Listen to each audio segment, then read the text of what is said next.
Madam ದಯಮಾಡಿ ನಾನು ಇವಾಗ ಆ ವಿಚಾರ ಮಾತಾಡಕ್ಕೆ ಸ್ಟಾರ್ಟ್ ಮಾಡಿದ್ರೆ ಬೇರೆ ತರ ಇದೆ. ನಾನು ಕೆಲವು ಮಾಧ್ಯಮದಲ್ಲಿ ಇನ್ನೊಂದು ಮಾಧ್ಯಮದ ಬಗ್ಗೆ ಮಾತಾಡಬಾರ್ದು ಜನರಲ್ ಆಗಿ.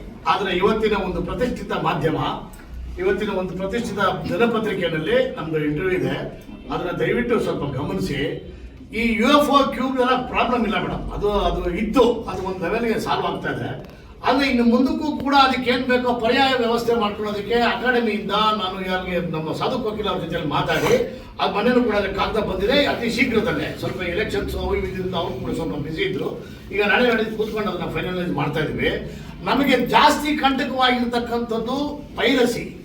ಇವತ್ತಿನ ಮಾಧ್ಯಮದ ಅಂತ ಹೇಳಿದೆ ನಾನು, ಟೆಲಿಗ್ರಾಮ್ ಅಂತಕ್ಕಂಥ ಒಂದು ಆ್ಯಪ್ ಏನಿದೆ, ಆ ಟೆಲಿಗ್ರಾಮ್ ಅನ್ನೋ ಆ್ಯಪ್ ಅಲ್ಲಿ ಮೊನ್ನೆ ರಿಲೀಸ್ ಆಗಿರೋ ಶಿವಣ್ಣ ಸಿನಿಮಾ ಬೈರತಿ ರಣಗಲ್ಲು ಕೂಡ ರಿಲೀಸ್ ಆಗಿದೆ. ಸೊ ಬೈರತಿ ರಣಗಲ್ಲು ಸಿನಿಮಾ ನಾನು ಯಾವುದೋ ಮೊಬೈಲ್ ಕೂತ್ಕೊಂಡು ಯಾವುದೋ ಕುಗ್ರಾಂಧ್ರ ಕೂತ್ಕೊಂಡು ಸಿನಿಮಾ ನೋಡಕ್ಕೆ ಸ್ಟಾರ್ಟ್ ಮಾಡಿದ್ರೆ ಜನ ಥಿಯೇಟರ್ಗೆ ಯಾಕೆ ಬರ್ತಾರೆ? ಇವ್ರು ಯಾಕೆ ಥಿಯೇಟರ್ ಕ್ಲೋಸ್ ಮಾಡಿದ್ರು, ನಾನು ಯಾಕೆ ಥಿಯೇಟರ್ ಕ್ಲೋಸ್ ಮಾಡಿದ್ದೀನಿ? ಈಗ ಅಲ್ಲ ಅವ್ರು ಕೂತರು ನಮ್ಮ ರಾಜು ಅವರು ಥಿಯೇಟರ್ಗಳನ್ನೆಲ್ಲ ಕ್ಲೋಸ್ ಮಾಡ್ಕೊಂಡು ಬರ್ತಾ ಇದ್ದಾರೆ.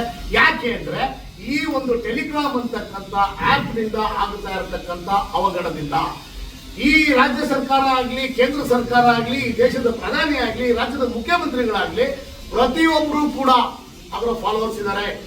ಯಾವುದಕ್ಕೆ? ಟೆಲಿಗ್ರಾಮ್ಗೆ.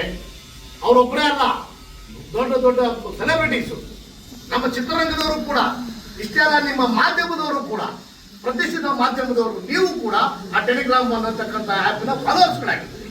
ಬಿಕಾಸ್ ಪ್ರಚಲಿತವಾಗಿ ಪ್ರಪಂಚದಲ್ಲಿ ನಡೀತಾ ಇರ್ತಕ್ಕಂಥ ಪ್ರಚಲಿತ ವಿದ್ಯಮಾನಗಳನ್ನ ತಿಳ್ಕೊಳ್ಳೋದಕ್ಕೋಸ್ಕರ ಅದಕ್ಕೆ ನೀವು ಫಾಲೋವರ್ ಆಗಿದ್ದೀರಿ ನಿಜ.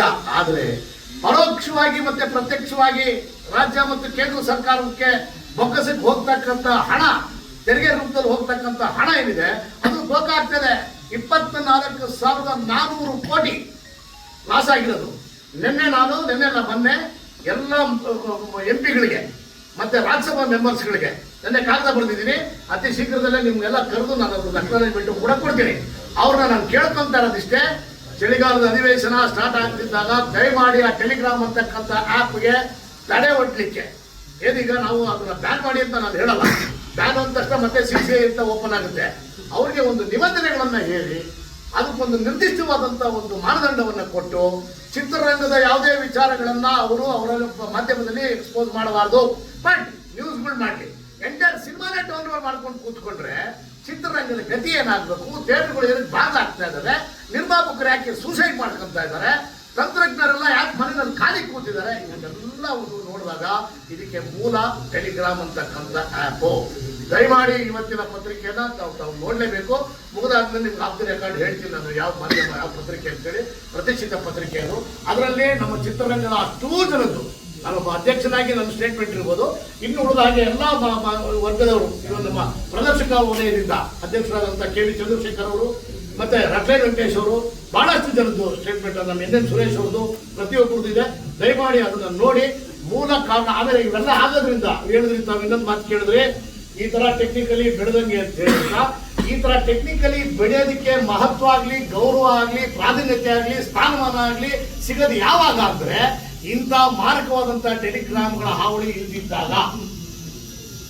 ಇಂಥವಿತ್ತು ಅಂದ್ರೆ ಯಾವ ಟೆಕ್ನಾಲಜಿ ತಗೊಂಡು ಏನ್ ಮಾಡ್ತೀರಿ ಸರ್? ಯಾರು ಮಾಡೋದೇನಕ್ಕೆ? ಥಿಯೇಟರ್ಗೋಸ್ಕರ. ಥಿಯೇಟರ್ ಜನ ಬರಬೇಕು, ಥಿಯೇಟರ್ ಕೂತ್ಕೊಂಡು ಸಿನಿಮಾ ನೋಡ್ಬೇಕು, ನೋಡೋದನ್ನ ಆನಂದ ಪಡ್ಬೇಕು, ಪ್ರೊಡ್ಯೂಸರ್ಸ್ ಹಾಕಿದ ಬಂಡವಾಳ ವಾಪಸ್ ಬರಬೇಕು. ಚಿತ್ರರಂಗದ ಮಾಲೀಕರು, ಚಿತ್ರಮಂದಿರದ ಮಾಲೀಕರಿಗೆ ಟ್ಯಾಕ್ಸ್ ಕಟ್ಕೊಂಡು, ಕರೆಂಟ್ ಬಿಲ್ ಕಟ್ಕೊಂಡು, ಮೇಂಟೈನ್ ಮಾಡಿಕೊಂಡು, ಲಾಭ ಮಾಡಿಕೊಂಡು ನಮ್ಮ ಸಂಸಾರನ ಅವರು ಓದಬೇಕು. ಈ ತರದ ಒಂದು ವ್ಯವಸ್ಥೆ ಇರೋದ್ರಿಂದ ಇದು ಮಾರಕವಾಗಿಲ್ಲ, ಇದು ಪೂರಕವಾಗಿದೆ.